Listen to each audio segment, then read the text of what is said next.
Hello and welcome to the video lecture on chemistry of carbonyls. Semester 4 Chemistry General paper GE4 or CC4.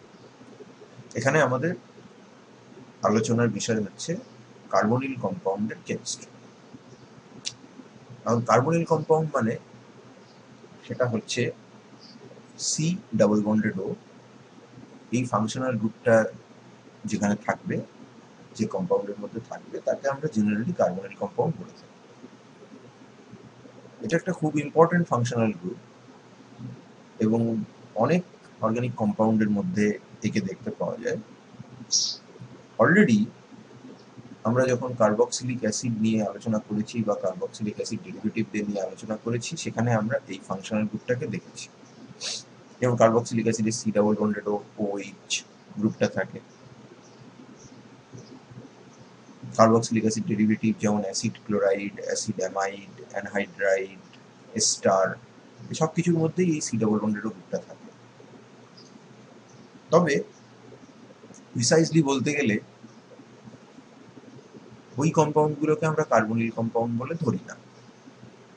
Carbonyl compound হচ্ছে সেই ধরনের কম্পাউন্ডেরা যেখানে এই C double bonded ওর যে কার্বনটা, তার পাশে হয় দুটো অ্যালকিল গ্রুপ কিংবা দুটো অ্যারাইল গ্রুপ, কিংবা একটা অ্যালকিল একটা অ্যারাইল, একটা অ্যারাইল একটা হাইড্রোজেন, বা একটা অ্যালকিল একটা হাইড্রোজেন, এই জাতীয় গ্রুপিংগুলো থাকবে। অর্থাৎ সোজা কথায় যাদেরকে আমরা অ্যালডিহাইডস কিংবা কিটোনস বলি। আমাদের আজকের আলোচনার বিষয় হচ্ছে তারাই। তো প্রথমে দেখা যাক যে এই ধরনের কার্বনিল কম্পাউন্ডস তথা অ্যালডিহাইড বা কিটোনদের আমরা কিভাবে তৈরি করতে পারি। অ্যাট দ্য ভেরি আউটসেট আমি একটা কথা বলবো, সেটা হচ্ছে এদের প্রিপারেশন করার অনেক টেকনিক রয়েছে। আমরা এখানে কেবলমাত্র সে দুটো টেকনিকই আলোচনা করবো, দুটো বা তিনটে, যেগুলো আমাদের সিলেবাসে লেখা রয়েছে। আমাদের এই বছরের সিলেবাসে অ্যালকোহল, ফেনল, ইথার এই কম্পাউন্ডগুলো নিয়েও আলোচনা করতে হবে। অ্যালকোহলের oxidation is an important technique to access aldehydes or ketones. যদি প্রাইমারি অ্যালকোহল হয়, অর্থাৎ RCH2OH হয়, তাহলে তাকে কন্ট্রোলড ওয়েতে অক্সিডেশন করলে আমরা অ্যালডিহাইড পেতে পারি। যদি সেকেন্ডারি অ্যালকোহল হয়, অর্থাৎ R2CHOH হয়, তাহলে তাকে অক্সিডেশন করলে আমরা কিটোন পেতে পারি। কিন্তু এই রিয়াকশনগুলো কার্বনিল কম্পাউন্ডের প্রিপারেশনের মধ্যে সিলেবাসে নেই। অ্যালকোহলের মধ্যে অক্সিডেশন অফ অ্যালকোহল এই টপিকের আন্ডারে ওটা রয়েছে। অতএব আমরা এখানে অক্সিডেশনটা ডিসকাস করছি না। এখানে প্রথম যে মেথডটা আমরা ডিল করব সেটা হচ্ছে একটা কার্বক্সিলিক অ্যাসিড ডেরিভেটিভের সঙ্গে অর্গানোমেটালিক রিএজেন্টের রিয়াকশন। অর্গানোমেটালিক রিএজেন্ট আমরা কার্বক্সিলিক অ্যাসিড করতে গিয়ে দেখেছি। কার্বক্সিলিক অ্যাসিডের প্রিপারেশন বা সিনথেসিস করার জন্য গ্রিগনার্ড রিএজেন্টের সাথে কার্বন ডাই অক্সাইডের রিয়াকশন করতে হবে। গ্রিগনার্ড রিএজেন্ট মানে RMgX, অর্গানো ম্যাগনেসিয়াম। তো এই অর্গানো ম্যাগনেসিয়ামকে আমরা যদি কার্বক্সিলিক অ্যাসিড ডেরিভেটিভের সঙ্গে রিয়াকশন করাই, এমন একটা কার্বক্সিলিক অ্যাসিড ডেরিভেটিভ যার কার্বনিল কার্বনের উপরে একটা লিভিং গ্রুপ বসে আছে, অর্থাৎ যেটা অ্যানায়ন হিসেবে বেরিয়ে যেতে পারে। এগুলো আমরা দেখেছি আমরা যখন কার্বক্সিলিক অ্যাসিডের ডেরিভেটিভ নিয়ে আলোচনা করেছিলাম। সেখানে আমরা বলেছিলাম যে অ্যাসিড ক্লোরাইড, যেটাকে আমরা কার্বক্সিলিক অ্যাসিড ক্লোরাইডও বলতে পারি, সেটা একটা highly reactive, highly electrophilic species.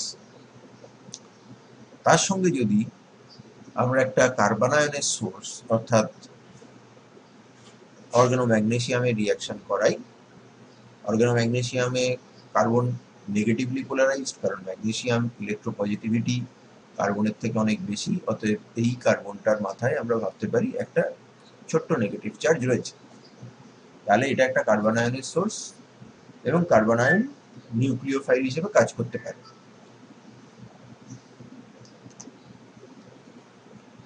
যদিও নিউক্লিওফাইল হিসেবে কাজ করে, তাহলে এরকম নিউক্লিওফিলিক অ্যাটাক আমরা আশা করতে পারি। এবং আমরা জানি এই ধরনের নিউক্লিওফিলিক অ্যাটাকের ফলে একটা টেট্রাহেড্রাল ইন্টারমিডিয়েট তৈরি হয়, যেখানে এই কার্বনিল কার্বন তার হাইব্রিডাইজেশন চেঞ্জ করে sp2 থেকে sp3 হয়ে যাবে। আমরা এখানে একটা ম্যাগনেসিয়াম অ্যালকক্সাইড তৈরি করলাম, অর্থাৎ অ্যাজ ইফ অক্সিজেনের ওপরে একটা মাইনাস আছে, ম্যাগনেসিয়ামের মাথায় একটা প্লাস আছে, সেটাকে আমরা কোভ্যালেন্ট কম্পাউন্ড হিসেবে দেখাচ্ছি। এটাকে আমরা ম্যাগনেসিয়াম অ্যালকক্সাইড বলতে পারি। এই জায়গাটায় যদি এখানে কোনো লিভিং গ্রুপ না থাকতো, তাহলে রিয়াকশন এখানেই শেষ হয়ে যেত। কিন্তু এখানে রিয়াকশনটা একটুখানি এগোবে, কারণ এই কার্বনটার উপরে ক্লোরাইড বসে আছে, ক্লোরিন বসে আছে, যে নাকি ক্লোরাইড হিসেবে লিভ করতে পারে, বেরিয়ে যেতে পারে। অতএব এখানে কার্বন অক্সিজেন ডাবল বন্ডটা আবার রিফর্ম করবে এবং ক্লোরাইডকে ইজেক্ট করে দেবে।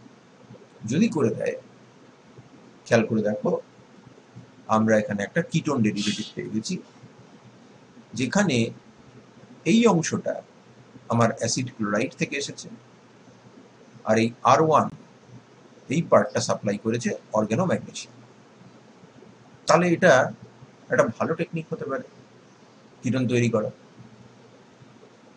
সমস্যাটা হচ্ছে যে গ্রিগনার্ড রিএজেন্ট খুব রিঅ্যাক্টিভ, অত্যন্ত রিঅ্যাক্টিভ, এবং রিঅ্যাক্টিভ হওয়ার ফলে সে খুব একটা সিলেক্টিভ নয়, অর্থাৎ যখন সে রিয়াকশন করে সে বাজবিচার না করেই রিয়াকশন করতে থাকে।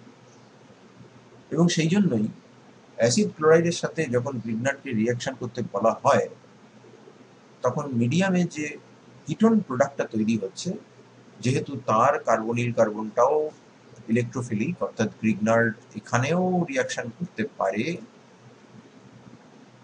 তাই সে কিন্তু প্রোডাক্ট কিটোনের সাথে রিয়াকশন না করে বসে থাকে না।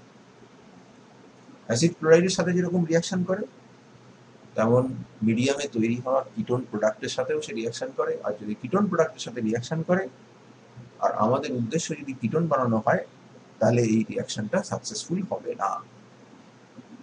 এই কিটোনের ওপরে R1 MgX যদি রিয়াকশন করে, তাহলে এখান থেকে আমরা একটা টারশিয়ারি অ্যালকোহল পেয়ে যাব, কারণ R1 মাইনাস এখানে অ্যাটাক করবে, এটা আবার মাইনাস হবে, তাহলে এই কার্বনটার উপরে একটা R, একটা O মাইনাস আর দুটো R1 গ্রুপ চলে আসছে। এদের মধ্যে কোনোটাই গুড লিভিং গ্রুপ নয়, অর্থাৎ R1 মাইনাস বা R মাইনাস লিভিং গ্রুপ হিসেবে বেরোতে পারে না, কারণ তারা আনস্টেবল। অর্থাৎ এখানে একটা ম্যাগনেসিয়াম অ্যালকক্সাইড তৈরি হয়ে বসে থাকবে, যেটাকে অ্যাসিড দিয়ে ট্রিট করলে অ্যালকোহল হয়ে যাবে, টারশিয়ারি অ্যালকোহল হয়ে যাবে। এটা আমাদের বানানোর লক্ষ্য নয়, আমরা কিটোন বানাতে চাইছি, কিন্তু কিটোন নষ্ট হয়ে যাচ্ছে, অতএব আমরা এই রিঅ্যাকশনটা এইভাবে করলে হবে না। তাহলে আমরা কি করব? এর সমস্যাটার জন্য দায়ী হচ্ছে বেসিক্যালি অর্গানোম্যাগনেসিয়ামের হাই রিঅ্যাক্টিভিটি। তাহলে অর্গানোমেটালিকটাকে চেঞ্জ করে একটু কম রিঅ্যাক্টিভিটির অর্গানোমেটালিক দাও। ম্যাগনেসিয়ামের থেকে ইলেকট্রোপজিটিভিটি কম এই ধরনের কোনো অর্গানোমেটালিক রিএজেন্ট ব্যবহার করো, যেমন অর্গানোক্যাডমিয়াম ব্যবহার করা যায়, যেমন অর্গানো কপার রিএজেন্ট ব্যবহার করা যায়। এই যে অর্গানো কপার রিএজেন্টটা ব্যবহার করা হচ্ছে, একটা কপারের ওপরে দুটো অ্যালকিল গ্রুপ, কপারের মাথায় একটা ফরমাল নেগেটিভ চার্জ, আর সেটাকে ব্যালেন্স করছে লিথিয়াম। এটার নাম হচ্ছে গিলম্যান রিএজেন্ট, অনেকে এটাকে বলে থাকে গিলম্যান কিউপ্রেট। খেয়াল করো, এখানে দুটো মেটাল আছে, একটা কপার একটা লিথিয়াম, কিন্তু এটা কিন্তু organo copper organo lithium derivative নয়, কারণ কার্বনের সাথে বন্ডটা কপারের আছে, লিথিয়ামের। তো এরা অনেক মাইল্ড রিএজেন্ট, এদের সাথে যদি অ্যাসিড ক্লোরাইডের রিয়াকশন করো, তাহলে রিয়াকশনটা কিটোন স্টেজে গিয়ে থেমে যাবে, কারণ এরা সিলেক্টিভ। অ্যাসিড ক্লোরাইড কিটোনের থেকে অনেক বেশি রিঅ্যাক্টিভ টুয়ার্ডস নিউক্লিওফাইল, অর্থাৎ সোজা পাতায় এই কার্বনটা অনেক বেশি ইলেকট্রোফিলিক, তার কারণ ক্লোরিনের যে minus I effect, electron withdrawing minus I effect, সেটা এই কি কম্পাউন্ডের উপরে কোথাও নেই। তাহলে এই কার্বনের ইলেকট্রন খাওয়ার খিদে অনেক কম, এই কার্বনের ইলেকট্রন খাওয়ার খিদে অনেক বেশি, এবং গিলম্যান কিউপ্রেট বা অর্গানোক্যাডমিয়ামরা বেছে বুঝে মোর ইলেকট্রোফিলিক অ্যাসিড ক্লোরাইডের সঙ্গে রিয়াকশন করতে পারে। অ্যাসিড ক্লোরাইডটা তুমি কার্বক্সিলিক অ্যাসিড থেকে SOCl2, PCl5 ইত্যাদি দিয়ে বানাতে পারো। আমরা এখানে SOCl2 দিয়ে দেখিয়েছি, যেখানে কার্বক্সিলিক অ্যাসিড থেকে অ্যাসিড ক্লোরাইড হচ্ছে আর সালফার ডাইঅক্সাইড আর হাইড্রোজেন ক্লোরাইড গ্যাস বেরিয়ে আসছে। অর্গানো ক্যাডমিয়াম, অর্গানো কপার, এদেরকে অর্গানো ম্যাগনেসিয়াম রিএজেন্টের সাথে করেসপন্ডিং ক্যাডমিয়াম সল্ট কিংবা অর্গানো লিথিয়াম রিএজেন্টের সাথে করেসপন্ডিং কপার সল্টের রিয়াকশনের থ্রু দিয়ে বানানো যায়। একটা কংক্রিট এক্সাম্পল দেখা যাক।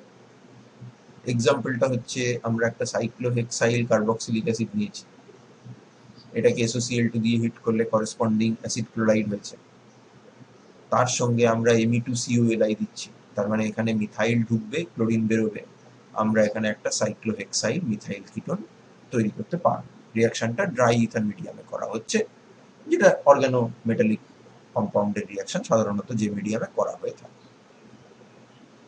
যদি আমরা অ্যাসিড ক্লোরাইডের জায়গায় এস্টার ব্যবহার করি, অর্থাৎ এই জায়গাটাতে যদি একটা Cl এর বদলে একটা OR1 গ্রুপ থাকে, Cl minus living group, OR1 ও গুড লিভিং গ্রুপ, ক্লোরাইডের মতো অত ভালো না হলেও লিভিং গ্রুপ এবিলিটি তার আছে, তাহলে এখানেও আমরা আশা করতে পারি R2MgX এর সাথে রিয়াকশনে এই ধরনের কিটোন তৈরি হবে।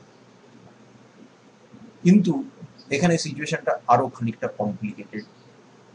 অ্যাসিড ক্লোরাইড কিটোনের থেকে মোর রিয়াক্টিভ, অর্গানো ম্যাগনেসিয়াম তাতেও কিটোনের সঙ্গে রিয়াকশন করে ফেলছিল। এস্টার গুলো কিন্তু আবার কিটোনের থেকে লেস রিয়াক্টিভ। কেন লেস রিয়াক্টিভ? কারণ অক্সিজেনের উপরে লোন পেয়ার অফ ইলেকট্রনস আছে, সেই লোন পেয়ার অফ ইলেকট্রন এই কার্বনিলের সঙ্গে কনজুগেশনে আসতে পারে। আমরা ইলেকট্রোফিলিসিটি বিচার করছি, তাহলে কার্বনিল কার্বনের ওপরে যদি এমন কেউ বসে থাকে তার সঙ্গে যে কার্বনিল কার্বনকে নিজে থেকে ইলেকট্রন ডোনেট করতে পারে, তাহলে কার্বনিল কার্বনের বাইরে থেকে ইলেকট্রন নেওয়ার ক্ষমতা কমে যাবে, অর্থাৎ ইলেকট্রোফিলিসিটি কমে যাবে।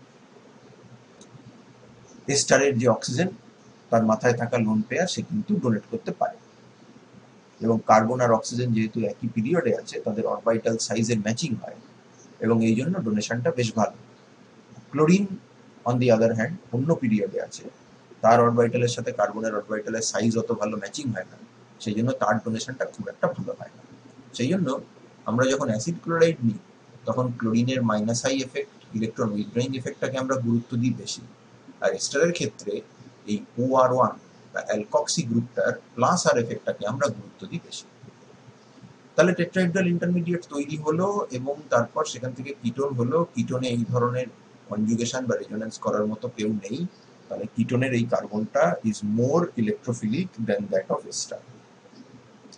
ইনভ্যারিয়েবলি হাইলি রিয়াক্টিভ গ্রিগনার্ড রিএজেন্ট কিটোনের সঙ্গে রিয়াকশন করে ফেলবে, এবং কিটোনটা টারশিয়ারি অ্যালকোহলের দিকে চলে যাবে।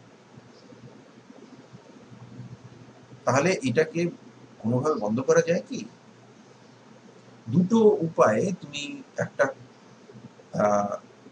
একটা কিটোন কম্পাউন্ডের সাথে বা এস্টার কম্পাউন্ডের সাথে বা একটা ইলেকট্রোফাইলের সাথে নিউক্লিওফিলিক গ্রিগনার্ডের রিয়াকশন করতে পারো।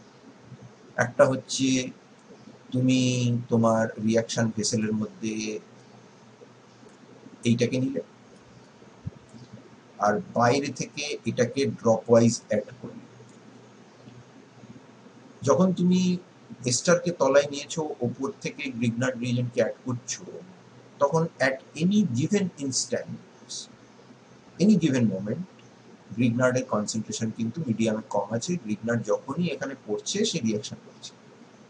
কার সাথে রিয়াকশন করছে? প্রথমে তো শুধু এস্টারই ছিল, তাহলে শুধু এস্টারের সঙ্গেই রিয়াকশন করছে। তারপরে আস্তে আস্তে আস্তে আস্তে মিডিয়ামে কিটোনের কনসেন্ট্রেশন বাড়ছে, কিন্তু যেহেতু এস্টারটা প্রথমেই অনেকটা, আমরা পুরো এস্টারটা পাত্রের মধ্যে নিয়েছি, অনেকটা সময় অবধি কিটোনের কনসেন্ট্রেশন কম থাকবে, এস্টারের কনসেন্ট্রেশন বেশি থাকবে, এবং গ্রিগনার্ডের কনসেন্ট্রেশন কিন্তু কম থাকবে, কারণ তুমি তাকে ফোটা ফোটা করে বাইরে থেকে অ্যাড করছো গ্রিগনার্ডের সলিউশন।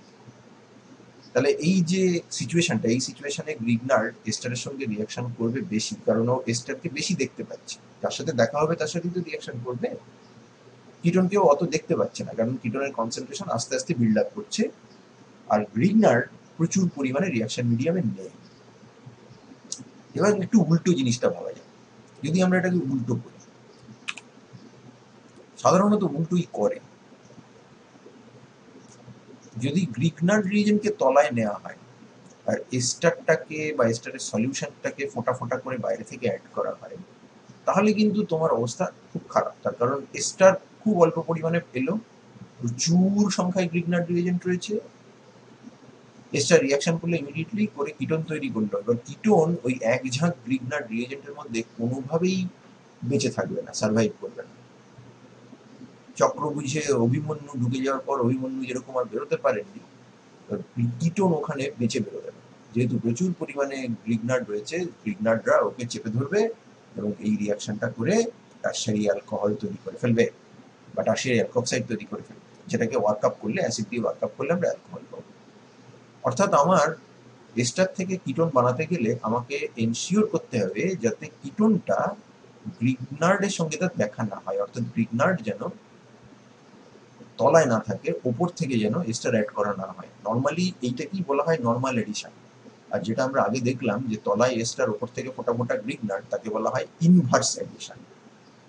তাহলে যদি আমি এস্টার থেকে কিটোন বানিয়ে থেমে যেতে চাই, তাহলে আমার কিন্তু নর্মাল এডিশন করলে চলবে না, সেটা আমরা ইনভার্স এডিশন করব। তার কারণ আমরা চাইছি যে কিটোনটা সার্ভাইভ করুক, মিডিয়ামে গ্রিগনার্ডের কনসেন্ট্রেশন এত কম থাকুক যাতে কিটোনের সাথে সে বেশি রিয়াকশন করার সুযোগ না পায়। আচ্ছা বেশ, তাহলে এই একটা মেথড গেল। আরেকটা মেথড হচ্ছে সায়ানাইড কম্পাউন্ডের সঙ্গে রিয়াকশন করা। সায়ানাইড কম্পাউন্ড আর এই ধরনের কার্বক্সিলিক অ্যাসিড ডেরিভেটিভ, যেখানে এটা ক্লোরিন বা স্পোইটি ইত্যাদি হতে পারে, এদের এই কার্বনটার, অর্থাৎ কার্বনিল কার্বনটা আর এখানে সায়ানো কার্বনটা, এদের অক্সিডেশন নাম্বারটা একই। এটা দেখে বোঝাও যাচ্ছে একটা হেটেরোঅ্যাটম নাইট্রোজেনের সঙ্গে তিনখানা বন্ড করেছে, আর এখানে একটা হেটেরোঅ্যাটম অক্সিজেন আর একটা হেটেরোঅ্যাটম জেড, সেটা ক্লোরিন বা অক্সিজেন যাই হোক, তার সাথে তিনখানা বন্ড করেছে, এখানে দুটো এখানে একটা। তাহলে total oxidation number of this carbon is basically the same. এবং এইটা থেকে ইন্সপায়ার্ড হয়ে অর্গানোমেটালিক রিয়েজেন্ট দিয়ে রিয়াকশন করো। অর্গানোমেটালিক রিয়েজেন্ট দিয়ে যখন রিয়াকশন করছো, তখন এটা অ্যারাইল সায়ানাইড অর্থাৎ ফিনাইল সায়ানাইড বা অ্যালকিল সায়ানাইড ইত্যাদি অনেক কিছু হতে পারে, তার সঙ্গে R1MgX এর রিয়াকশন করে দেবো। রিয়াকশন করলে R1MgX এখানে অ্যাটাক করবে, করে এখানে মাইনাস হবে, নাইট্রোজেনের মাথায় মাইনাস, তার পাশে MgX প্লাস। এই জিনিসটাকে বলা হয় একটা imine imine derivative. C double bonded N যেখানে থাকে তাদের আমরা বলি ইমিন ডেরিভেটিভ। তো ইমিন শুধু ইমিন নয়, তার উপর আবার মাইনাস আছে। এই জিনিসটা খুব রিয়াক্টিভ নয়, ফার্দার রিয়াক্টিভ নয় টুয়ার্ডস নিউক্লিওফিলিক অ্যাডিশন। কারণ করলে কি হবে তুমি ভেবে দেখো, তুমি যদি আরেকটা R1MgX কে এখানে অ্যাটাক করাও, তাহলে এই নাইট্রোজেনের উপরে আরেকটা নেগেটিভ চার্জ এসে পড়বে, অর্থাৎ নাইট্রোজেনটা ডাবলি নেগেটিভ হয়ে যাবে, দুটো নেগেটিভ চার্জ চলে আসবে। That's not a very favourable situation. একটা ডাইঅ্যানায়ন নাইট্রোজেনের উপরে দুটো মাইনাস চার্জ, এটা is a very high energy species এবং খুব সহজে তৈরি হয় না। তার ফলে লো টেম্পারেচারে যদি রিয়াকশন করা হয়, সায়ানাইডের সঙ্গে গ্রিগনার্ডের একবারই অ্যাডিশন হয় এবং ওই ম্যাগনেসিয়াম ডেরিভেটিভ অফ ইমিনটা তৈরি হয়ে বসে থাকে।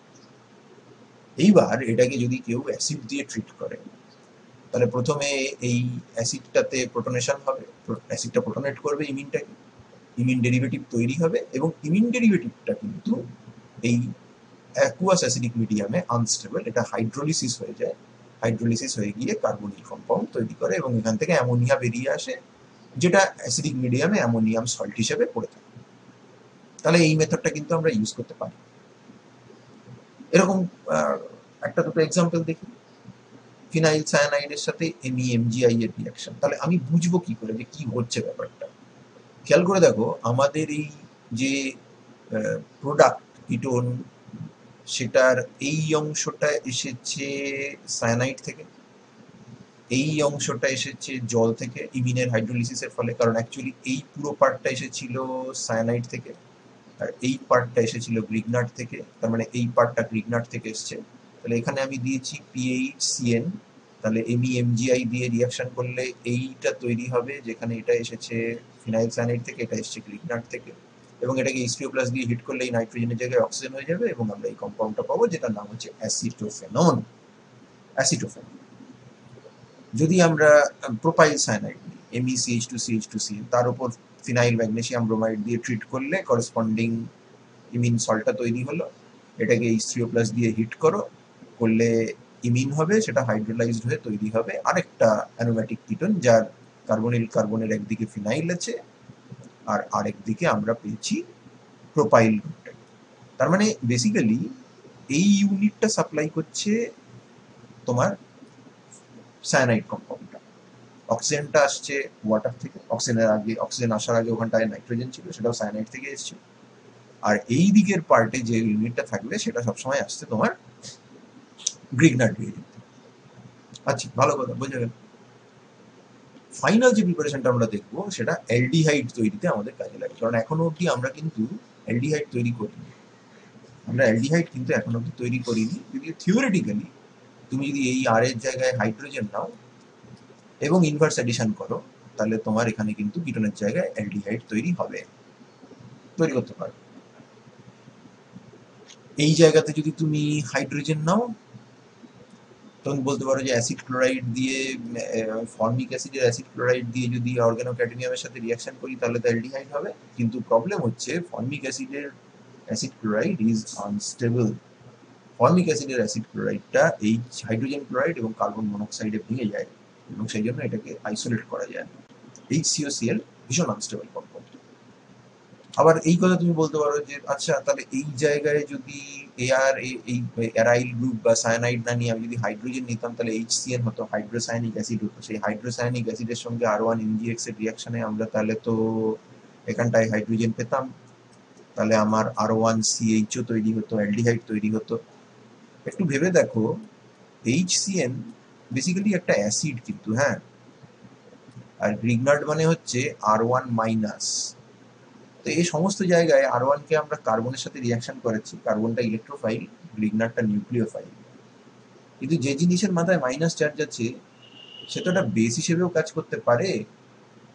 একটা অ্যাসিড, HCN এর মতো একটা অ্যাসিড যদি দেওয়া হয়, তাহলে R1 এই কার্বনে অ্যাটাক করবে না, সম্ভবত অ্যাটাক করবে না।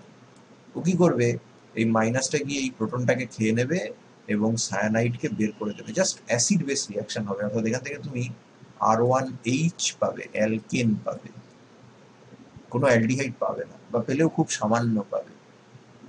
কারণ গ্রিগনাট রিয়েজেন্ট অত্যন্ত বেসিক হওয়ার জন্য গ্রিগনাট রিয়েজেন্টকে অ্যাকুয়াস মিডিয়ামে বা জলের প্রেজেন্সে রিয়াকশন করানো যায় না, কিন্তু ড্রাই ইথারে রিয়াকশন করতে হয়। কারণ জলের যে প্রোটন সেটা এত অ্যাসিডিক যে গ্রিগনাট রিয়েজেন্টকে সেটা প্রোটনেট করে দেবে। তো HCN কিন্তু আরও বেশি অ্যাসিডিক, জলের থেকেও বেশি অ্যাসিডিক, এবং তার ফলে সে কিন্তু গ্রিগনাটকে প্রোটনেট করে দেবে। তার ফলে এইসব রিয়াকশন HCN দিয়ে বইয়ে লেখা আছে, দেখবে বইতে লেখা আছে HCN দিয়ে রিয়াকশন করছে, কিন্তু সেটা খুব ভালো রিয়াকশন হয় না এবং আমরা জেনারেলি ওটা অ্যাভয়েড করি। তাহলে আমি অ্যালডিহাইড বানাবো কি করে? তার জন্য আমরা এই সায়ানাইডের বদলে একটা অন্য একটা ডেরিভেটিভ ইউজ করছি। এই ডেরিভেটিভের নাম হচ্ছে অর্থো এস্টার। এর সাথে কিন্তু ওই অ্যারোমেটিক রিং এর অর্থ মেটা প্যারার কোনো সম্পর্ক নেই, নাম হচ্ছে অর্থো এস্টার। এই অর্থো এস্টারের এই কার্বনটার, যেটার ওপর 3টে অ্যালকক্সি গ্রুপ থাকে, তার অক্সিডেশন নাম্বার আবার সেই কার্বক্সিলিক অ্যাসিড ডেরিভেটিভের অক্সিডেশন নাম্বারের সঙ্গে ইকুয়াল, সেম। বানায় কি করে? এই কম্পাউন্ড ক্লোরোফর্ম নিয়ে নেয়, তার মধ্যে ক্লোরোফর্মে এখানে একটা হাইড্রোজেন আছে, এখানে একটা কার্বন আছে, 3টে ক্লোরিন আছে, সেটাকে সোডিয়াম ইথক্সাইড দিয়ে বা সোডিয়াম ইথানল দিয়ে ট্রিট করা, মানে সোডিয়াম ইথক্সাইড NaOH দিয়ে ট্রিট করা, 3টে ক্লোরিন রিপ্লেসড হয়ে 3খানা OH ঢুকে যায়। এটা আমরা বলি এটা অর্থোফর্মিক অ্যাসিডের থেকে, অ্যাজিফ এটা অর্থোফর্মিক অ্যাসিড থেকে এসছে। তো এটা ইথাইল অর্থোফর্মেট। যদি তুমি সায়ানাইড কম্পাউন্ড নিয়ে শুরু করো, সায়ানাইড থেকেও শুরু করতে পারো, আর CN এর মধ্যে হাইড্রোজেন ক্লোরাইড এবং এক্সেস ইথানল দিয়ে ট্রিট করলে একটা রিয়াকশন হয়, তার নাম হচ্ছে পিনার রিয়াকশন। এটা নিয়ে তোমার মাথা ঘামানোর দরকার নেই, তোমার সিলেবাসেও নেই, আসবেও না কোনোদিন, কিন্তু জাস্ট ইনফরমেশনটা দেওয়া যে অর্থেস্টার আমরা বানাই কি করে। সেখানেও এই সায়ানাইড থেকে আমরা অর্থেস্টার বানাতে পারি। এবার আমার কাছে তার মানে এটাও অ্যাভেলেবল, যদি আমরা এই ধরনের অর্থ ফরম্যাটের সঙ্গে R1 MgX এর রিয়াকশন করি ড্রাই ইথার মিডিয়ামে, তাহলে একটা ওইটি উড়ে গিয়ে সেখানে R1 চলে আসে। মেকানিজম নিয়ে মাথা ঘামানোর কোনো প্রয়োজন নেই, তোমার জেনারেল ক্লাসে এই মেকানিজমটা একদমই ইম্পর্টেন্ট না। তো এই জাতীয় জিনিস যেখানে কার্বনের উপরে দুটো আর গ্রুপ বা একটা আর একটা এইচ রয়েছে এবং তার সাথে দুটো অ্যালকক্সাইড রয়েছে, তাদেরকে বলা হয় অ্যাসিটাল। অ্যাসিটাল অ্যাসিটালকে H3O+ দিয়ে হাইড্রোলাইজড করলে সেখান থেকে বেরিয়ে আসে অ্যালডিহাইড। যদি এখানটায় হাইড্রোজেন থাকে তাহলে বেরিয়ে আসবে অ্যালডিহাইড, আর যদি এখানে আর থাকে তাহলে বেরিয়ে আসবে RCR1 অর্থাৎ কিটোন। তাহলে এই অংশটা বেসিক্যালি আমাদের এইখান থেকে এসছে, অর্থস্টার থেকে এসছে, আর এই R1 পার্টটা এসেছে আমাদের কিটোন থেকে, সরি গ্রিগনার থেকে। তাই এটা যদি আমরা বুঝতে পারি তাহলে একটা এক্সাম্পল করে দেখা যায়। আমরা এখানে HCOET3 নিয়েছি, তার মানে অবভিয়াসলি আমরা অ্যালডিহাইড বানানোর চেষ্টা করছি। তার মানে অ্যালডিহাইডের এইখানে হাইড্রোজেনটা থাকবে, তার পাশে কার্বনিল থাকবে, সেই কার্বনটা অবভিয়াসলি এসছে এই কার্বন থেকে, এবং তার পাশে থাকবে গ্রিগনার যে ফ্র্যাগমেন্টটা সাপ্লাই করেছে সেইটা। তো গ্রিগনার কোন ফ্র্যাগমেন্ট সাপ্লাই করেছে? 1 2 3 4 5, 1 2 3 4 5, তার মানে এন পেন্টাইল চেনটা গ্রিগনার সাপ্লাই করেছে, এবং টোটাল গ্রিগনার 5টা কার্বন সাপ্লাই করেছে, এ একটা কার্বন সাপ্লাই করেছে। তাহলে আমরা যে অ্যালডিহাইডটা পাবো সেটা হচ্ছে 6 কার্বন অ্যালডিহাইড, যেটাকে আমরা বলছি হেক্সানাল। তৈরি। হ্যাভিং রেড দিস, আমি একটাই কথা তোমাকে বলবো, সেটা হচ্ছে তোমার সিলেবাসের জন্য প্রবাবলি অর্গানোমেটালিক্সের সাথে অর্থোস্টারের রিয়াকশন অত কিছু ইম্পর্টেন্ট নয়। তোমাকে যদি অ্যালডিহাইড বানাতে বলে তাহলে তুমি ফর্মিক অ্যাসিডের এস্টার দিয়ে বানিয়ে দিতে পারো, doesn't make any difference. Obviously এখানে আর এর জায়গায় হাইড্রোজেন পুট করবে এবং বাকি রিয়াকশনটা বেসিক্যালি সেম থাকবে, কিটোনের জায়গায় অ্যালডিহাইড হবে। সায়ানাইডের সঙ্গে রিয়াকশনটা দিতে পারে, ইনভার্স অ্যাডিশন কেন করা হয় এটা জানতে চাইতে পারে, বা সিম্পল তোমাকে একটা কিটোন বা অ্যালডিহাইড দিয়ে বলতে পারে যে গ্রিগনার রিয়েজেন্ট দিয়ে কি করে বানাবে। তাহলে তোমার হাতে চয়েস আছে, তুমি এস্টার থেকে শুরু করতে পারো, অ্যাসিড ক্লোরাইড থেকে শুরু করতে পারো, সায়ানাইড থেকে শুরু করতে পারো। শুধু দেখে নেবে যে কোন গ্রিগনারটা লাগবে, আর এই দিকে কোন কার্বক্সিলিক অ্যাসিড ডেরিভেটিভ বা সায়ানো কম্পাউন্ডটা লাগবে, এটা দেখে নেবে। দেখে নিলেই জিনিসটা রিলেটিভলি ইজি হয়ে যাবে। তো প্রিপারেশন আমাদের হয়ে গেল। এইবার চলে এসো রিয়াকশনস। কার্বনিল কম্পাউন্ড অর্গানিক কেমিস্টদের কাছে অত্যন্ত প্রিয় এবং কভেটেড একটা ফাংশনাল গ্রুপ, এবং ইনফ্যাক্ট আমরা একে কুইন অফ অর্গানিক কেমিস্ট্রি বলে থাকি। Queen, she is the queen, অর্থাৎ the most important, most precious and most valuable of the community. কেন বলা? এর বলার পেছনে লজিকটা এইরকম যে তুমি যদি একটা কার্বনিল কম্পাউন্ডের কার্বনিল ফাংশনালিটির উপর কনসেন্ট্রেট করো, তাহলে তুমি দেখবে যে সেটার বেসিক্যালি তার রেজোন্যান্স একটা স্ট্রাকচার আমরা আঁকতে পারি, যেখানে কার্বনের মাথায় প্লাস এবং অক্সিজেনের মাথায় মাইনাস চার্জ আসে। তো কার্বনের মাথায় প্লাস আসছে মানে ওই জায়গাটা হচ্ছে একটা ইলেকট্রন ডেফিসিয়েন্ট রিজিয়ন, এবং তাকে আমরা ইলেকট্রোফিলিক বলতে পারি। এতক্ষণ আমরা সেটাই আলোচনা করছিলাম যে কার্বনের উপরে একটা নিউক্লিওফাইল এসে অ্যাটাক করছে, নিউক্লিওফাইলটা গ্রিগনার্ড বা গিলম্যান কিউপ্রেট বা অর্গানোক্যাডমিয়াম। তাহলে এই নিউক্লিওফাইলদের সঙ্গে রিয়াকশন করতে পারে। আবার এই অক্সিজেনটার মাথায় নেগেটিভ চার্জ আছে, so this is a region of high electron density. তো তাহলে আমরা একে নিউক্লিওফিলিক বলতে পারি, এ কিন্তু ইলেকট্রোফাইলদের সঙ্গেও রিয়াকশন করতে পারে।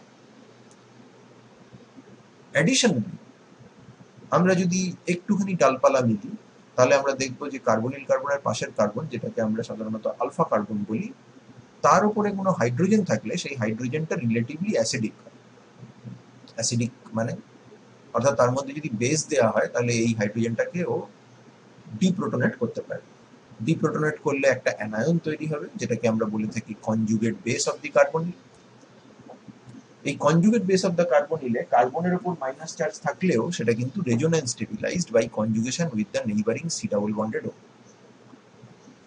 এবং সেই সি ডাবল বন্ডেড ও উপরে যখন আমরা নেগেটিভ চার্জটাকে চালান করে দেব, তখন অক্সিজেনের মাথায় নেগেটিভ চার্জ চলে আসবে। এই যে অ্যানায়নটা, যেটাতে নেগেটিভ চার্জটা কার্বন এবং অক্সিজেনের উপরে ডিলোকালাইজড রয়েছে, কার্বনিল কার্বন রয়েছে এবং তার পাশে আলফা কার্বন উপর মাইনাস চার্জ রয়েছে। This is a very important nucleophile known as inlet.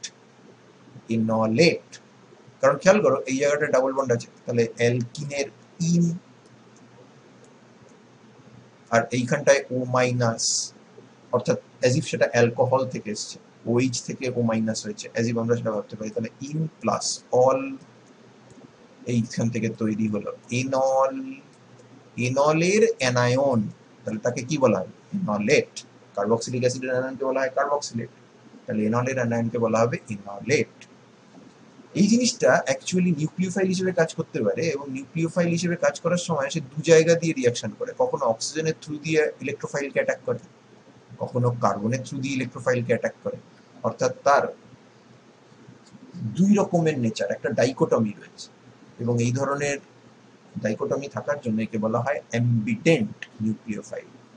অ্যাম্বিডেন্ট মানে দুটো জায়গা দিয়ে রিয়াকশন করতে পারে। ডেন্ট মানে হচ্ছে দাঁত, তার মানে ওর কামড়ানোর দুটো দাঁত, একটা ইলেকট্রোফাইলকে ও দু জায়গা দিয়ে কামড়ে দিতে পারে, কার্বনের থ্রু দিয়ে কামড়ে দিতে পারে, অক্সিজেনের থ্রু দিয়ে কামড়ে দিতে পারে। সেই জন্য এটাকে আমরা বলি অ্যাম্বিডেন্ট নিউক্লিওফাইল। এটা ইলেকট্রোফাইলদের সঙ্গে কিন্তু রিয়াকশন করতে পারে। তার মানে তুমি একটা জিনিস দেখো, একটা কার্বনিল কম্পাউন্ডের কার্বনিল কার্বনটা ইটসেলফ ইলেকট্রোফিলিক, আবার ওই একই কার্বনিল কার্বনের পাশের আলফা হাইড্রোজেন থেকে যদি প্রোটন খাওয়া হয় তাহলে সেই কার্বনটা নিউক্লিওফিলিক। তাহলে একই অঙ্গে তুমি কিন্তু দুটো রূপ দেখতে পাচ্ছ। অর্থাৎ কার্বনিল কম্পাউন্ডরা তোমার ইলেকট্রোফাইল হিসেবে কাজ করতে পারে, কার্বনিল কম্পাউন্ডরা নিউক্লিওফাইল হিসেবেও কাজ করতে পারে, and that gives you a tremendous amount of flexibility as a synthetic chemist. তার মানে ওর ইলেকট্রোফিলিক বিহেভিয়ারকে এক্সপ্লয়েট করে তুমি অর্গানিক সিনথেসিস করতে পারো, ওর নিউক্লিওফিলিক বিহেভিয়ারকে এক্সপ্লয়েট করে তুমি অর্গানিক সিনথেসিস করতে পারো, এবং not only that, or nucleophilic behaviour, সেটাতে একটা সাইট আছে যেখানে কার্বনের উপর নেগেটিভ চার্জ আছে। আমরা বারবার বলেছি যে কার্বন আয়নের সোর্স ইজ ভেরি ইম্পর্টেন্ট। তার মানে enolate ion is a source of a carbanion, and that is why you can exploit it for the synthesis of new molecules as well. So it is an extremely vital piece of information যেটা আমরা এখানে জানতে পারলাম। সেটা হচ্ছে আমরা carbonyl কার্বনকে বিভিন্নভাবে, carbonyl কম্পাউন্ডকে কাজে লাগাতে পারি, ইলেকট্রোফাইল হিসেবে অথবা নিউক্লিওফাইল হিসেবে। যেটা খুব চমৎকার বিষয় একটা, সেটা হচ্ছে যে আমরা যদি কার্বনিল কম্পাউন্ড থেকে এনলেট ডিরাইভ করি এবং তার সাথে অন্য আরেকটা কার্বনিলের রিয়াকশন করাই, তাহলে এই রিয়াকশনটাও কিন্তু পসিবল, এটাও হতে পারে। তার মানে আমরা বেসিক্যালি একটা কার্বনিলকে ইলেকট্রোফাইল হিসেবে ইউজ করলাম, আর একটা কার্বনিলকে নিউক্লিওফাইল হিসেবে ইউজ করলাম, and we are establishing a carbon-carbon bond, and this is a reaction which we will study in this course, in this paper, which is known as the aldol condensation, where one carbonyl acts as an electrophile and the anion or enolate ion derived from the other carbonyl acts as a nucleophile, and we get to construct a new carbon-carbon sigma bond. So এই জিনিসটা আমাদের কাছে একটা খুব important functional group, and that is why we call it, we mean organic chemists, the queen of organic chemistry. তো nucleophilic অ্যাডিশনটা আমাদের এইখানকার পারভিউ। Different টাইপসের নিউক্লিওফাইলসের সঙ্গে তার রিয়াকশন আমাদেরকে দেখতে হবে। তো আমরা তার একটা দুটো এক্সাম্পলে যাওয়ার আগে একটা জেনারেল একটা ওভারভিউ আমরা দেখে, জেনারেল ওভারভিউ একটা আমরা দেখে কি বলছে। এটা একটা পোলার কার্বনিল গ্রুপ আছে, পোলার তো বটেই, তার কারণ তার রেজোনেন্স স্ট্রাকচার আঁকলেই দেখা যায় যে এটা হাইলি পোলারাইজ বন্ড, কার্বনের মাথায় প্লাস এবং অক্সিজেনের মাথায় মাইনাস চার্জ তুমি রেজোনেন্স স্ট্রাকচারে দিতে পারো। This resonance structure implies that there is a dearth of electron density. Electron density এখানে কম আছে, and there is an excess electron density on oxygen. The carbonyl carbon is electrophilic, and therefore if I add a nucleophile, যে nucleophileটা strong nucleophile অর্থাৎ ইলেকট্রোফাইলদের সঙ্গে reaction করতে পারে, যেমন an example of a strong nucleophile would be definitely Grignard reagent. Grignard reagent is very strong nucleophile, but say for example Gilman cuprate etc., they are also kind of strong nucleophile, কারণ কার্বনের উপর minus charge আছে তো ওদের ক্ষেত্রে। তবে Grignard reagent অত্যন্ত strong, অর্গানোলিথিয়াম অত্যন্ত স্ট্রং, ভেরি স্ট্রং নিউক্লিওফাইল। তো সেই ধরনের স্ট্রং নিউক্লিওফাইল যদি তুমি দাও তো হচ্ছে আর কিছু যদি আর কোনো সাইড রিয়াকশন করার হাতে তার কোনো অপশন না থাকে, এবং কার্বনিল কার্বনের উপরে নিউক্লিওফিলিক অ্যাটাক করা যদি তার পক্ষে পসিবল হয়, তাহলে সে নিউক্লিওফিলিক অ্যাটাক করলো, নিউক্লিওফিলিক অ্যাটাক করলো। এখানে carbonyl is acting as an electrophile. তো NU মাইনাস এখানে অ্যাটাক করলো, অবভিয়াসলি কার্বন আর অক্সিজেন ডাবল বন্ড যেটা, সেটা ভেঙে অক্সিজেনের মাথায় মাইনাস চার্জ চলে গেল। তাহলে আমরা একটা অ্যালকক্সাইড ইন্টারমিডিয়েট পেলাম, হাইব্রিডাইজেশন চেঞ্জ হলো sp2 থেকে sp3। আগে 3টে গ্রুপ ছিল, একটা অক্সিজেন, একটা এইটা, একটা এইটা, এখন 4টে গ্রুপ চলে এসছে, একটা এইটা, একটা এইটা, একটা NU, একটা O মাইনাস। এবং তারপরে যখন তুমি মিডিয়ামে ওয়ার্কআপ করবে, জেনারেলি ওয়ার্কআপটা H+ দিয়ে করা হয়, তো H+ কে তুমি একটা অ্যাসিড বলতে পারো, আবার তুমি সেটাকে ইলেকট্রোফাইলও বলতে পারো। তাহলে এটা ওয়ার্কআপ যখন করবে তখন তোমার এই ডেরিভেটিভ তৈরি হবে। তো এটা তো তোমার সেই অ্যালকোহল তৈরি করার মতো ব্যাপার, কারণ এই NUটা যদি RMgX হয় এবং তুমি যদি একটা কার্বনিল কম্পাউন্ডের সঙ্গে রিঅ্যাকশন করো, তাহলে R মাইনাস যখন অ্যাটাক করলো, করে অ্যালকক্সাইড তৈরি করলো, তার মানে এখানটায় R আছে, তার মানে এখানটায় R আছে, আর এই ইটা যদি তুমি H+ দাও, তাহলে এখানটায় হয়ে গেছে হাইড্রোজেন, তার মানে বেসিক্যালি অ্যালকোহল তৈরি হয়েছে। তুমি কোন কার্বনিল কম্পাউন্ডটা নিচ্ছ তার উপর নির্ভর করছে তোমার অ্যালকোহলের সাবস্টিটিউশন প্যাটার্নটা কি হবে। যদি এই জায়গাতে দুখানা হাইড্রোজেন রাখো, তাহলে এখানটায় হাইড্রোজেন হাইড্রোজেন, তার মানে RCH2OH প্রাইমারি অ্যালকোহল। যদি ফর্মালডিহাইড না নিয়ে যদি অন্য কোনো অ্যালডিহাইড নাও, সাপোজ এখানে R1 রাখলে, এখানটায় হাইড্রোজেন রাখলে, তাহলে এখানটায় হলো R1, এখানে হলো হাইড্রোজেন, তার মানে সেকেন্ডারি অ্যালকোহল। আর যদি এখানে হাইড্রোজেন না রেখে এখানটায় যদি আরেকটা গ্রুপ রাখো, R2 রাখো, সাপোজ কিটোন নিলে, তাহলে এখানটায় যদি R2 থাকে, তাহলে হয়ে গেল R কার্বন R1 R2OH, তার মানে টারশিয়ারি অ্যালকোহল, যেটা তুমি দেখছিলে এইমাত্র। এস্টারের সঙ্গে রিঅ্যাকশনে কিটোন তৈরি হচ্ছিল এবং কিটোনের সাথে গ্রিগনার্ড রিয়েজেন্টে টারশিয়ারি অ্যালকোহল তৈরি হচ্ছে। তো এই ধরনের স্ট্রং নিউক্লিওফাইলদের দিয়ে রিঅ্যাকশন হলে এটা হবে, সেরকম বোধ আমাদের বলার কিছু নেই, এটা ইনটুইটিভলি আমরা বুঝতে পারছি। আচ্ছা, এবার যদি নিউক্লিওফাইলটা উইক হয়, দেখো নিউক্লিওফাইল উইক সেটা বোঝার জন্য আমি এই নিউক্লিওফাইলটার সঙ্গে এই নিউক্লিওফাইলটাকে একটু আলাদা করে দিয়েছি। এটার উপরে একটা প্রোটন দেওয়া আছে, না এই নিউক্লিওফাইলের মাথায় নেগেটিভ চার্জ ফার্জ কিছু নাই। নেগেটিভ চার্জ থাকলে তার ইলেকট্রন ডেন্সিটি আরো বেশি হয়, সে আরো শক্তিশালী হয় এবং সে আরো স্ট্রং নিউক্লিওফাইল হিসেবে আমাদের সামনে ম্যানিফেস্টেড হয়। তো কার্বনিল গ্রুপটার সঙ্গে এই উইক নিউক্লিওফাইলে যদি রিঅ্যাকশন করতে হয়, সেটা বেসিক্যালি দুটো কন্ডিশনে আমরা রিঅ্যাকশনটা করতে পারি। একটা কন্ডিশন হচ্ছে যে কার্বনের ইলেকট্রোফিলিসিটি বাড়িয়ে দাও, অর্থাৎ তার ইলেকট্রন খাওয়ার খিদেটা বাড়িয়ে দাও, যাতে উইক নিউক্লিওফাইলের সঙ্গেও সে স্বচ্ছন্দে রিঅ্যাকশন করতে পারে। উইক নিউক্লিওফাইল মানে স্ট্রং নিউক্লিওফাইল মানে হচ্ছে ইলেকট্রন পেয়ারটাকে বেশি দিতে পারছে কার্বনকে, আর উইক নিউক্লিওফাইল মানে তার ইলেকট্রন পেয়ারটা অত চট করে দিতে পারছে না। এবার কার্বনিলের ইলেকট্রনের খিদে যদি বেড়ে যায়, তাহলে সে উইক নিউক্লিওফাইলের সঙ্গে রিঅ্যাকশন করবে।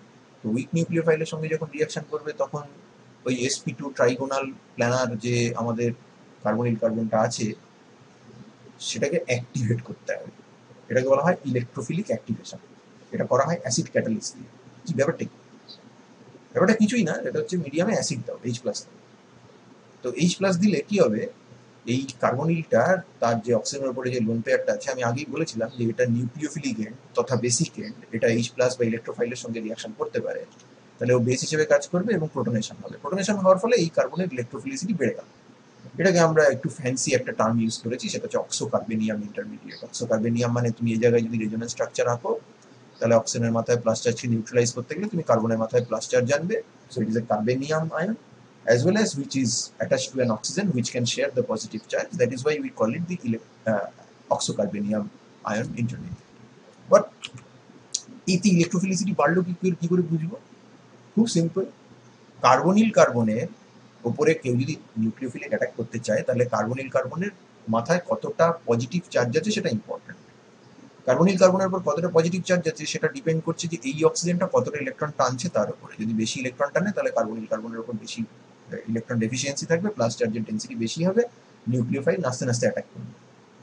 কিন্তু যদি তুমি এই অক্সিজেনের ইলেকট্রন টানার ক্ষমতাকে কমিয়ে দাও, তাহলে ইলেকট্রোফিলিসিটি কমে যাবে। অন দি আদার হ্যান্ড, যদি এই অক্সিজেনের ইলেকট্রন টানার ক্ষমতাকে তুমি বাড়িয়ে দাও, তাহলে ইলেকট্রোফিলিসিটি বেড়ে যাবে।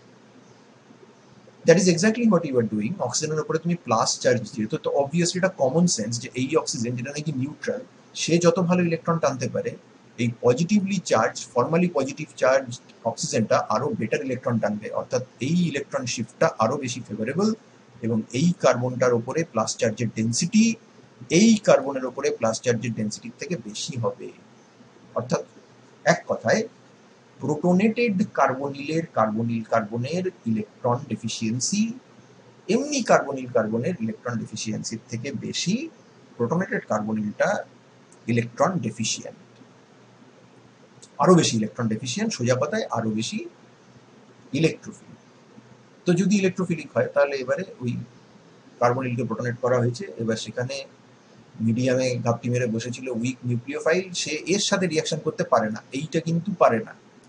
তার কারণ এই কার্বনিলটা তো ইলেকট্রন অত খেতে চায় না, কিন্তু তাকে প্রোটোনেট করার ফলে ওই একই কার্বন তার ইলেকট্রনের খিদে অসম্ভব বেড়ে গেছে, তার ফলে এই উইক নিউক্লিওফাইলের সঙ্গেও রিয়াকশন করতে শুরু করে দেবে।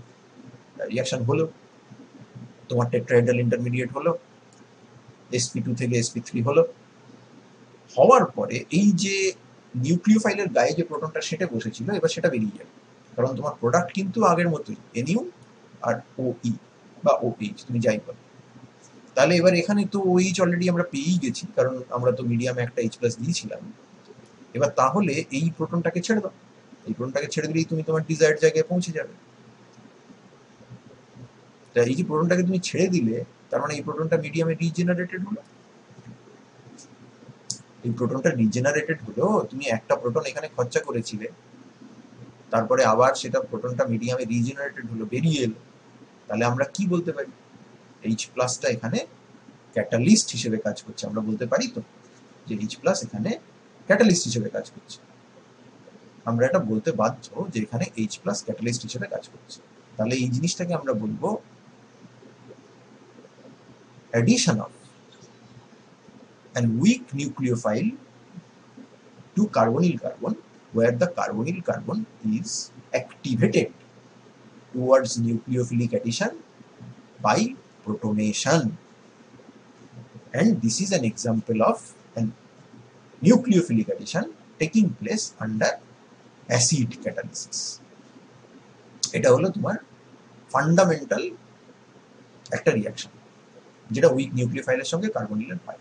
এরকম আমরা এক্সাম্পল কিছু কিছু দেখবো, হয়তো আমাদের সব তো সিলেবাসে নেই, অনার্সে অনেক বেশি পড়তে হয়, জেনারেলে আমরা খুব লিমিটেড জায়গার মধ্যে নিজেদেরকে মানে আটকে রাখতে বাধ্য because of the constraints imposed by syllabus and probably fortunately so. তো এটা আমরা একটা অ্যাসিড ক্যাটালিসিসের থ্রু দিয়ে ইলেকট্রোফিলিক অ্যাডিশন আমরা দেখতে পেলাম, নিউক্লিওফিলিক অ্যাডিশন আমরা দেখতে পেলাম। এটাকে নিউক্লিওফিলিক অ্যাডিশন কেন বলছি তুমি নিশ্চয়ই বুঝতে পারছো, কারণ কার্বন অক্সিজেন ডাবল বন্ডের উপরে কার্বনের উপরে নিউক্লিওফাইল যাচ্ছে, অক্সিজেনের উপরে ইলেকট্রোফাইল যাচ্ছে, তাহলে এটাকে কেউ বলতেই পারে যে নিউক্লিওফিলিক অ্যাডিশন কথাটা কেন বলছো, শুধু কি নিউক্লিওফাইল অ্যাড হচ্ছে, ইলেকট্রোফাইলও তো অ্যাড হচ্ছে, কিন্তু অ্যাকচুয়ালি নিউক্লিওফাইল আগে অ্যাড হচ্ছে কার্বনিল কার্বনে, তারপরে যা হবার হচ্ছে। সেই জন্য আমরা এটাকে বলে থাকি নিউক্লিওফিলিক অ্যাডিশন। এই কথাটার মধ্যে যে দোতনাটা আছে বা যে ভাইভটা ও রিপ্রেজেন্ট করে সেটা হচ্ছে যে আগে নিউক্লিওফাইল পরে এনিথিং এলস, সেই জন্য এটাকে বলা হয় নিউক্লিওফিলিক অ্যাডিশন। আচ্ছা, এবার আরেকটা পদ্ধতিতে তুমি একটা উইক নিউক্লিওফাইলকে কিন্তু অ্যাড করতে পারো, সেটা হচ্ছে বেস ক্যাটালিসিস। বেস ক্যাটালিসিস মানে সেখানে তুমি একটা বেস দেবে, তোমার নিউক্লিওফাইলের সাথে এই উইক নিউক্লিওফাইল যেটা HNU হয়ে বসেছিল সেই বেসটা ওই HNU কে ডিপ্রোটনেট করে দেবে। তার মানে ফার্স্ট রিয়াকশনটা বেসিক্যালি অ্যাসিড বেস রিয়াকশন, যেখানে এই HNUটা তোমার অ্যাসিড হিসেবে কাজ করছে, so it is behaving as an acid. Pardon my handwriting, I'm not using a pen tab, just using my desktop, so handwriting is atrocious. So HNU কে ওটা acid হিসেবে কাজ করছে, বেসটা H খেলো, খাওয়ার পরে নিজে BH হয়ে গেল আর NU মাইনাসকে মিডিয়ামে লিবারেট করলো। কি লাভ হলো আমার? HNU তো উইক নিউক্লিওফাইল, HNU যদি উইক নিউক্লিওফাইল হয় তাহলে NU মাইনাস যদি মিডিয়ামে আমি ইন সিটু তৈরি করতে পারি তাহলে অবভিয়াসলি আমরা বেসিক্যালি নিউক্লিওফাইলটাকে অ্যাক্টিভেট করতে পারলাম।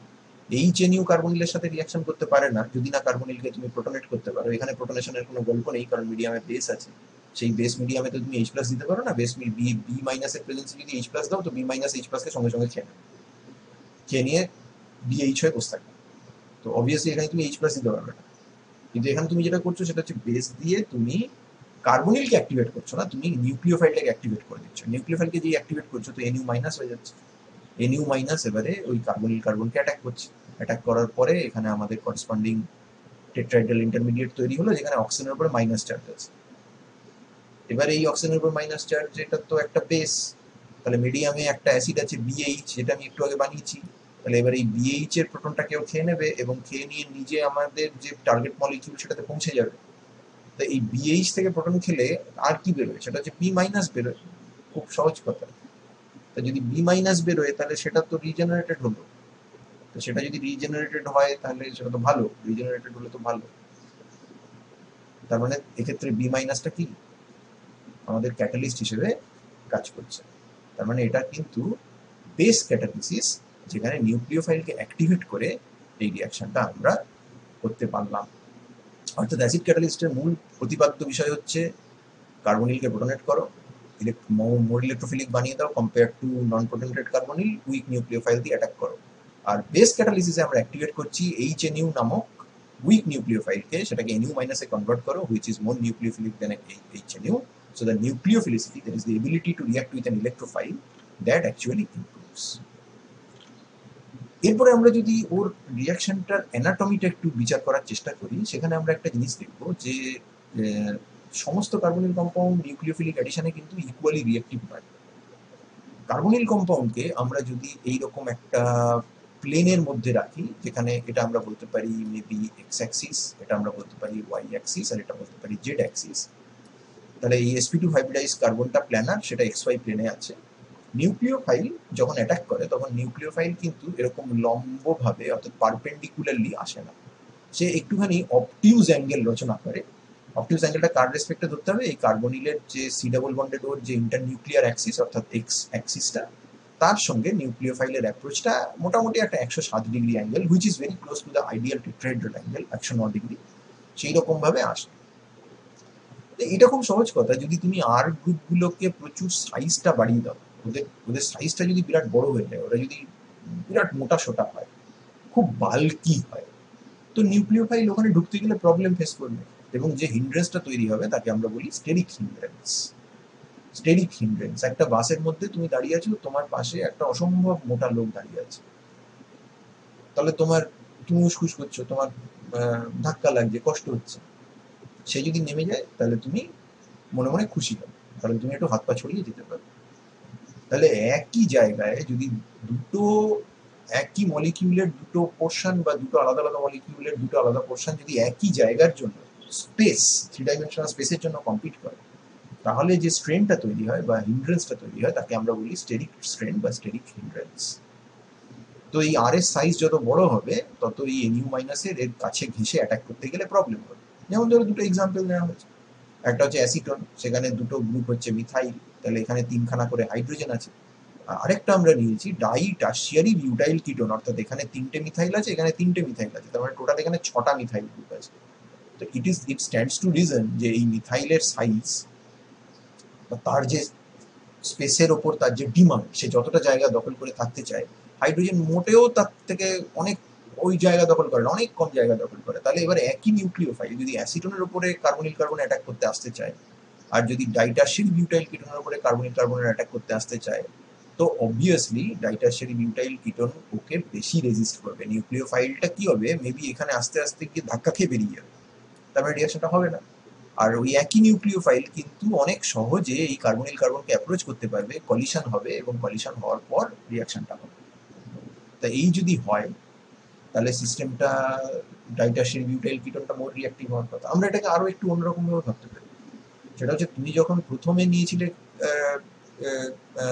কার্বনিল কম্পাউন্ডকে, তো সেই কার্বনিল কম্পাউন্ড sp2 হাইব্রিডাইজ ছিল কার্বনটা, এবং তারপরে ওটা sp3 হাইব্রিডাইজড হয়ে যাবে।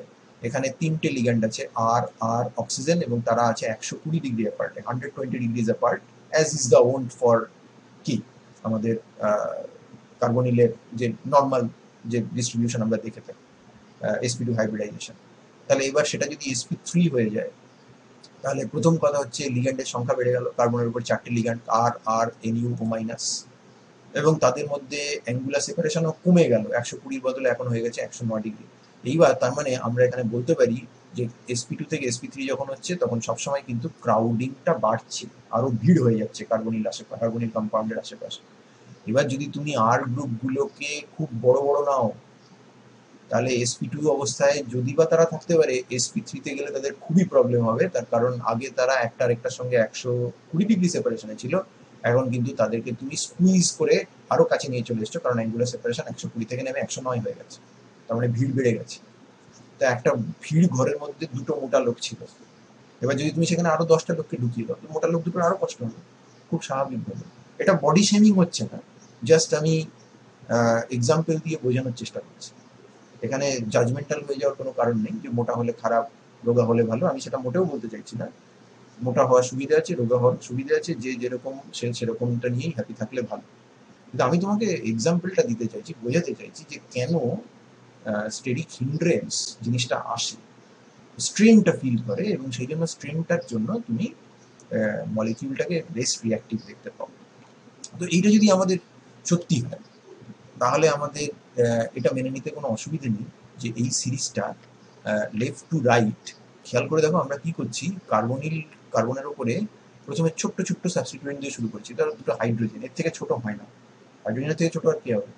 তারপরে একটা একটুখানি বাড়িয়েছি মিথাইল, তারপরে সেটাকে আরেকটু বাড়িয়েছি ফিনাইল, তারপর সেটাকে দুদিকেই একটু বাড়িয়েছি মিথাইল মিথাইল, তারপর একদিকে ফিনাইল একদিকে মিথাইল, আর ফাইনালি একদিকে ফিনাইল আর একদিকে ফিনাইল। অবভিয়াসলি এখানে স্টেরিক সাইজটা মিথাইলের সাইজ হাইড্রোজেনের থেকে বেশি, ফিনাইলের সাইজ মিথাইলের থেকে বেশি।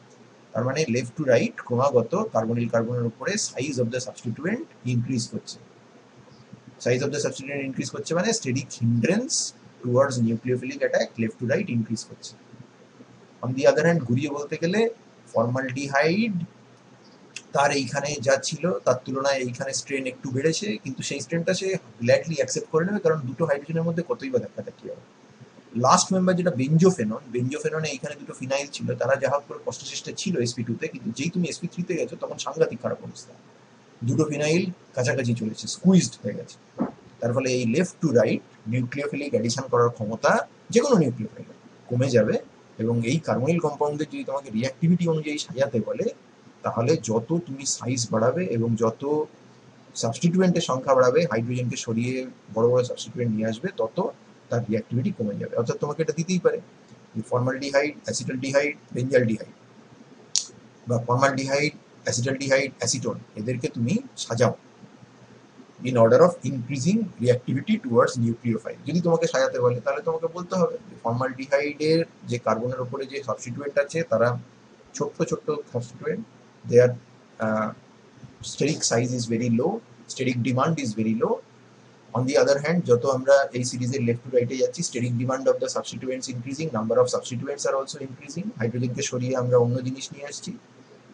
As a result the carbonyl carbon offers greater and greater steric resistance, steric hindrance offer করছে towards nucleophilic attack, এবং steric hindrance যদি অফার করে তাহলে তার reactivity towards nucleophile will decrease. therefore যদি এই তিনটে দেওয়া থাকে তাহলে এইটা সবচেয়ে বেশি রিঅ্যাক্টিভ, তারপরে এইটা, তারপরে এইটা। এখানে কিন্তু এই উত্তর লেখার সময় কিন্তু গ্রেটার দ্যান লেসার দ্যান এই সাইনটা গুলিয়ে ফেলো না, সেটা গুলিয়ে ফেলে কিন্তু সমস্যা।